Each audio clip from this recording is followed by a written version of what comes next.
Y bien, como sabemos, el Ejecutivo promulgó una ley aprobada en el Congreso que exime de pena a policías y militares que ocasionen daños o muertes en el ejercicio de sus funciones.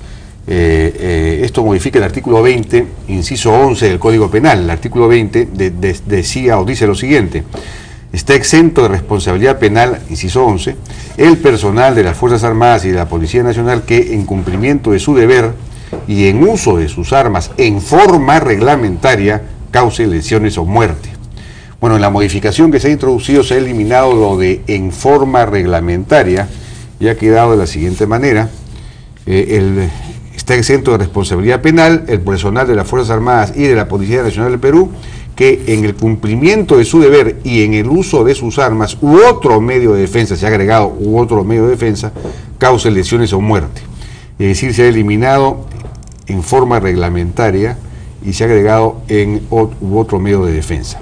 Bueno, estamos con Octavio Salazar, congresista de Fuerza Popular, y Juan Carlos Seguren, congresista del PPC y además presidente de la Comisión de Justicia, que es la que ha emitido esta norma. Buenas noches, ¿cómo están? ¿Cómo les va? Buenas noches. Bueno, ha habido algunas explicaciones, pero me parece que no son satisfactorias. Digamos, lo que llama la atención es que se elimine la frase en forma reglamentaria, ¿no? Y entonces, en teoría, un policía o un militar que ocasione una muerte de manera, usando sus armas de manera no reglamentaria, pues tendría impunidad. Eso es lo que se está diciendo. ¿Qué explicación, qué fundamentación hay de esta ley? Bueno, en principio, todas las personas y las instituciones se rigen por lo menos dos tipos de normas. Las normas legales, uno, llámese leyes, y dos, normas reglamentarias que son de corte más institucional, ¿no es cierto? Entonces, la policía tiene sus propios reglamentos, tiene sus procedimientos, tiene sus protocolos, y todos ellos son obligatorios. En técnica legislativa no se debe hacer referencia a los reglamentos internos, sino a la norma general. Entonces, esa primera modificación implica un tema de técnica legislativa. Y entrando un poquito más al tema de fondo, ¿qué es lo que sucedía? Que es, yo diría, la discusión se ha distorsionado, porque muchos han dado lectura a la ley actual, pero no a la ley que había hace 3 días, que básicamente decía lo mismo. Los policías, en el cumplimiento de su deber, que es defender a la sociedad y a cada una de las personas de la delincuencia, puede usar su arma, puede disparar, ocasionalmente puede matar o herir, y obviamente es en el ejercicio de su función. Pero entrando al tema específico de armas, todos sabemos que este nefasto régimen de 24×24, entonces prácticamente hay un arma para cada 2 policías. Entonces, el día que el policía está de servicio, le dan un arma, sale de servicio, regresa y devuelve el arma, y al día siguiente, que cumple una función vinculada a su labor, pero en el ámbito privado, usa su arma personal. Usa su arma personal. Esa no es el arma de reglamento. Que no es el arma de reglamento. En consecuencia, si veía un atraco, el accionar de marcas, un crimen, se cohibía de intervenir, porque si intervenía con su propia arma, terminaba siendo procesado, con todos los perjuicios que obviamente ello significaba. Ahora, ¿qué va a suceder? Va a poder usar su arma personal en cualquier circunstancia. Bueno, eso explica, y eso es sumamente positivo. Eso, ¿no?, explica lo de u otro medio de defensa, pero digamos, ¿por qué se ha eliminado lo de en forma reglamentaria?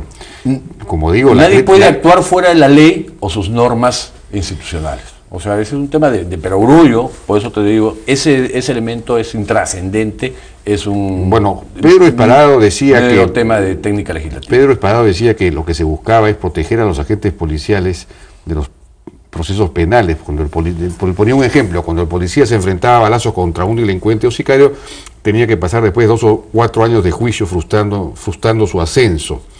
Es decir, aparente, ¿qué es lo que pasaba? Yo no entiendo, habría que explicar qué es lo que pasaba. Es decir, siempre eran enjuiciados, son de oficio, son enjuiciados los policías cuando ocasionan una muerte. Cuando hay muerte o lesión... Te explico, ¿sí?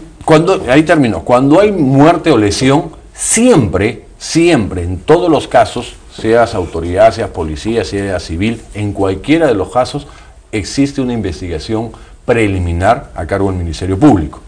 Obviamente, cuando se verifica que es en el cumplimiento de su función y en cumplimiento de su deber, esa investigación preliminar se archiva. Así es como debe suceder.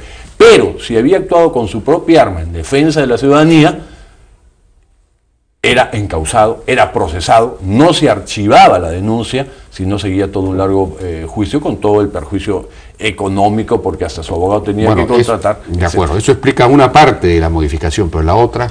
Te explico, Jaime. En primer término, cuando hablamos nosotros de inimputabilidad, estamos hablando de las causas que eximen o atenúan la responsabilidad penal. En este artículo 20 están determinadas todas esas causas, inclusive también están de todos los civiles, ¿no? En la que si un civil ve que está en peligro su vida, y tiene un arma que está debidamente inscrita, registrada, puede hacer uso también de su arma y tampoco va a tener responsabilidad. Y también al final se le incluye a la Fuerza Armada y la policía. Cuando estamos hablando nosotros en forma reglamentaria, yo fui secretario de la comisión en ese momento cuando se elaboró esta norma. ¿Y qué nos dice? Finalmente, en relación al extremo del proyecto de ley que busca la supresión del enunciado en uso de armas en forma reglamentaria, la comisión dictaminadora no encuentra sustento técnico suficiente a dicha propuesta, dada que el eximente de responsabilidad contenido en el numeral 11 atañe exclusivamente al cumplimiento de deberes o funciones, circunstancias donde se hace intrínseco el uso de las armas en forma reglamentaria. ¿Está claro? ¿Eso qué significa? Si yo utilizo un arma de fuego, la utilizo yo como policía en cumplimiento de mi deber, es en forma reglamentaria. Si yo utilizo mi arma de fuego que el Estado me dio en otras circunstancias, que porque yo me fui a una reunión, estuve libando licor y a la hora que salgo me enfrasco en un problema y hago uso de mi arma, esa es en forma irregular. Entonces, ¿qué es lo que sucede? Fiscalía siempre apertura una investigación de oficio. Tiene que investigar para poder demostrar o no demostrar si esto ha sido en cumplimiento del deber o no ha sido en cumplimiento del deber. Pero en cumplimiento del deber implica siempre el uso del arma en forma reglamentaria. Porque yo puedo estar actuando en cumplimiento del deber, digamos, puedo estar tratando de, digamos, controlar una manifestación pública, por decirlo. Claro. Es decir, estoy cumpliendo mi deber, pero puedo actuar en forma irreglamentaria, puedo usar mi arma en forma reglamentaria sin seguir los procedimientos que no sé exactamente